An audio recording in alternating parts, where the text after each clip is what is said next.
Divide में इस सवाल में बच्चों को बहुत ज़्यादा कन्फ्यूज़न होती है कि यहाँ पे ज़ीरो कैसे आ जाता है। इसको क्लियर करने के लिए पहले ये वाला सवाल देखेंगे तो ये बहुत अच्छे से समझ में आएगा।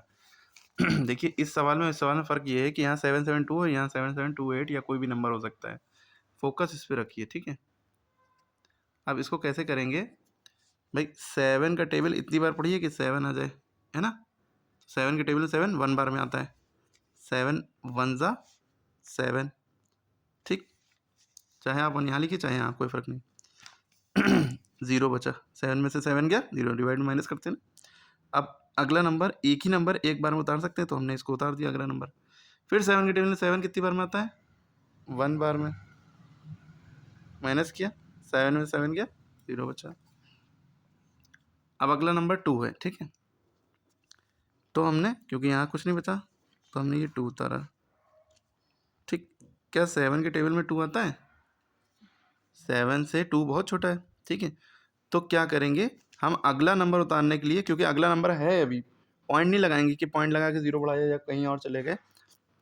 अगला नंबर है, तो उसको उतारने के लिए हमें यहाँ पे 0 बढ़ाना पड़ेगा, तब हम अलाउ है हमें कि हम 2 नंबर एक साथ उतार सकते हैं, वरना एक टाइम पे एक ही नंबर उतार सकते हैं। क्योंकि ये 7 से छोटा है, तो हमें इसको उतारने के लिए पहले यहाँ 0 लगाना पड़ेगा, तब हम इसको उतार सकते हैं।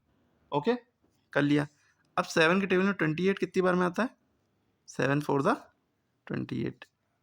28 में से 28 गया 0। देखिए रिमाइंडर जब 0 बचता है तो ये डिवाइड सवाल कंप्लीट हो गया, यही हमारा क्वेश्चन हो गया, रिमाइंडर 0। अब मुद्दा ये है कि इस सवाल में फ़र्क यहाँ भी आपने क्या किया, 7 1 ज़ा 7, ठीक? अगला 7 उतारा, 7 1 ज़ा 7।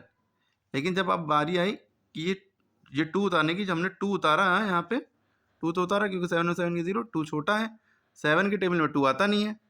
और पॉइंट लगा के 0 ना बढ़ा दिएगा तुरंत गलत हो जाएगा, ठीक? तो आप क्या करेंगे, पहले यहाँ 0 बढ़ाएंगे, फिर उसको उतारेंगे। और 0 क्यों बढ़ा था?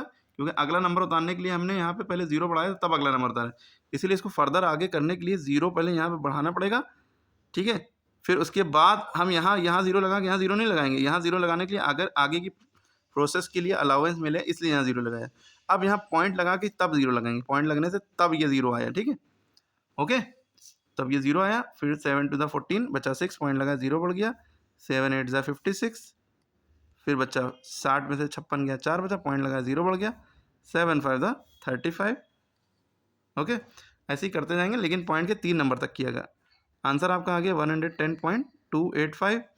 अगर तीसरा नंबर 5 या 5 से बड़ा है तो ये 5 कुर्बान हो जाएगा और इसके बगल वाले में 1 ऐड कर देगा, ठीक? अगर आपको पॉइंट के 1 नंबर तक आंसर चाहिए तो हम ये देखेंगे, दूसरा नंबर 5 या 5 से बड़ा है तो इसमें 1 ऐड कर देंगे, ये हट जाएगा, तो आंसर आएगा 110.3, ये हट जाएगा। अगर आपको इससे पॉइंट से पहले तक आंसर चाहिए तो देखेंगे, अगर ये 5 या 5 से बड़ा है, ये या ये, अगर ये 5 या 5 से बड़ा है तब हम इसमें 1 ऐड करते हैं, लेकिन 5 से छोटा है तो हम ऐड नहीं करेंगे, आंसर बस यही 110 रहेगा। अगर यहाँ पे 5 होता या 6 होता या 7 होता, 5 से बड़ा होता, तो ये तो हट जाता, पॉइंट भी हट जाता, लेकिन यहाँ 111 आंसर हो जाता, 1 ऐड हो जाता। ओके, अच्छा हमने ये कैसे बताया कि ये गलत हो जाएगा अगर आप यहाँ पे 0 ना लगाएं? तो आपको क्या करना है कि ये जो 7 है, ये जो आपका आंसर आया है, इसको इससे मल्टीप्लाई करके देखेंगे। अगर आपका 772 आता है तो सही है, लेकिन अगर आप यहीं पे इस सवाल को ऐसे करते, 7 से 772 को आपको करना है, मान लीजिए ऐसे करते कि यहाँ पॉइंट लगा के तुरंत यहाँ 0 बढ़ा देते, ये देखा 2 है। अब आप क्या करते हैं, 7 टू द 14। अब ज़रा 7 से इसको मल्टीप्लाई करके देखिए, आंसर ये नहीं आएगा क्योंकि ये 11.2 है, 11 7 77 होता है। इसको इससे मल्टीप्लाई करेंगे, आंसर कुछ और आएगा। क्लियर हो गई बात जो बताना चाह रहे थे? 2-3 बार वीडियो देखेगा, बहुत सारे डाउट क्लियर होंगे।